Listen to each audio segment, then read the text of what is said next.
Viral di media sosial saat Gubernur Lampung tak tahu nama daerah yang dipimpinnya.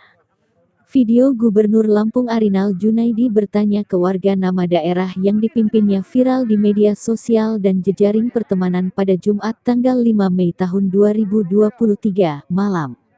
Video itu direkam oleh warga yang menunggu kedatangan Presiden Joko Widodo saat melintas di Jalan Raya Seputih Raman, Kabupaten Lampung Tengah.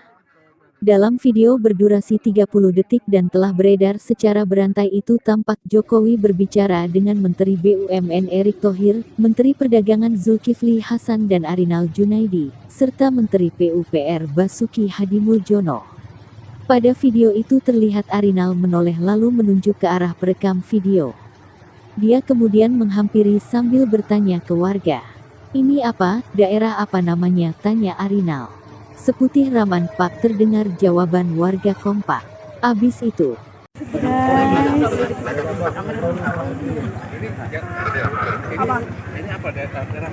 Seputih Raman. Segede banyak. Terus rumbia. Di sana di Bemkap. Lebih parah lagi.